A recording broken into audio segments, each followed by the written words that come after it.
Before we begin, let me ask you something. Are you truly satisfied with where you are in life? Not just your career, your relationships, your goals, but deeper than that. Are you living in a way that feels honest? In a way that feels right? Because that's what we're exploring here. Not perfection, not performance, but a return to what's real, to what matters, to what anchors you when everything else begins to slip. This isn't a motivational speech, it's a mirror. And sometimes mirrors are hard to look into, but if you're here, it means you're ready. Ready to take back your direction, to wake up from the noise, and to become someone solid, someone worthy of carrying the weight of a meaningful life. So let's begin. To those who are searching for more. Not more noise, not more distraction, but more meaning, more truth, more you. You see, there comes a time when your soul starts to whisper. This isn't working. Not because life is falling apart, but because something deeper is asking for your attention. That whisper can show up as restlessness, as a lack of joy in things that once excited you, as a quiet sadness at the edge of your day. And most people ignore it. They drown it in comfort or distract themselves with noise. But you're here. You're listening. And that's the beginning.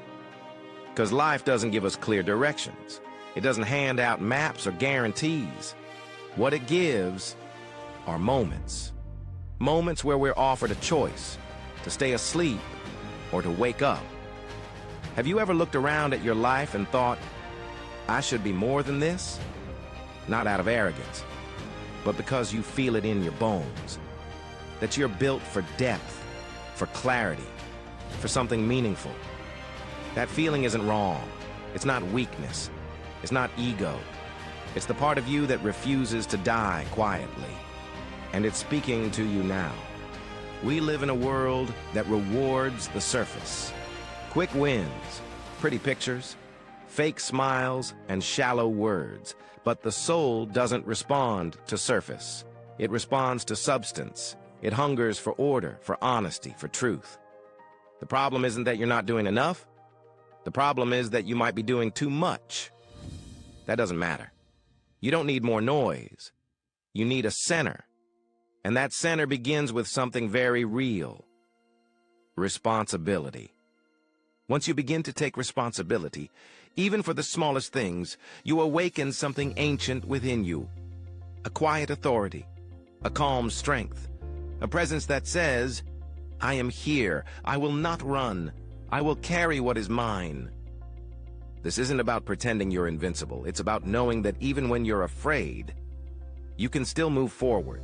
Start with your actions. Say what you mean. Do what you say. Keep your promises, especially the ones you make to yourself. If you told yourself you'd wake up earlier, do it. If you said you'd clean your room, start. If you promised to face something hard, face it. These acts seem small, but they're sacred because they rebuild trust, not with others, but with yourself. And when you trust yourself, you become steady, reliable, a person others can lean on because you've learned to carry your own weight. There will still be pain.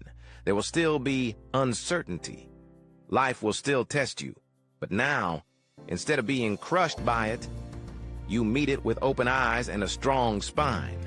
You say, this hurts, but I will not break. This is heavy, but I will carry it. This is hard, but I was made for hard things. That's what it means to live with courage. Not bravado, not denial, but truth. Grounded truth that sees life clearly and moves anyway. And here's something powerful. As you become stronger, you create space for others to do the same. Your growth gives others permission to rise. Your clarity cuts through the fog for someone still lost in it. So rise, not to prove something to the world, but to become who you were always meant to be. Start small, stay consistent, Choose order over chaos. Choose meaning over ease. Choose truth, even when it trembles in your throat. And when you fall, because you will, get back up. Stand tall again, even a little taller, because you were not made to drift. You were not made to hide. You were made to stand, to build, to become a force for good, starting within. No one else can walk this path for you, but you're not walking it alone.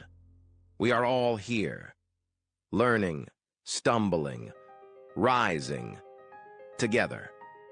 Responsibility for your thoughts, for your words, for the way your space looks, for the energy you bring into each room. That might sound small, but it's where everything begins. It starts with your environment, your room, your routines, your habits. Before you take on the world, bring order to what's already in your hands. Look at your space. Is it clean? Is it calm? Is it a place where growth can happen, or where chaos quietly multiplies? You might think, what does that matter in the big picture? But that's the wrong question, because the way you do small things is the way you do everything. Your outer world is often a mirror to your inner world. So when you make your bed, clean your desk, or keep the promise you made to yourself, you're doing more than chores. You're making a statement. I am not a victim of this life. I am a participant. And from that moment, you begin to take ownership. See, many people want to change the world, but they haven't yet taken responsibility for their own corner of it. They rage at systems, at people, at fate, while ignoring the mess that surrounds them. But transformation doesn't start out there. It starts with you, right here, right now. Ask yourself, what am I avoiding? What pain have I pushed aside because it's inconvenient to feel? What truth have I buried because it makes others uncomfortable? It's time to face those things. Responsibility is not the enemy. It is the path to freedom. Not because it makes life easier, but because it gives your life direction. It makes suffering meaningful. It anchors you when everything around you is unstable. And that's the paradox. The more responsibility you accept, the more power you actually gain. Because now, you're no longer waiting. You're acting. You're no longer drifting. You're deciding. And that decision, to live with intention, to carry what is yours, that is the foundation of inner strength.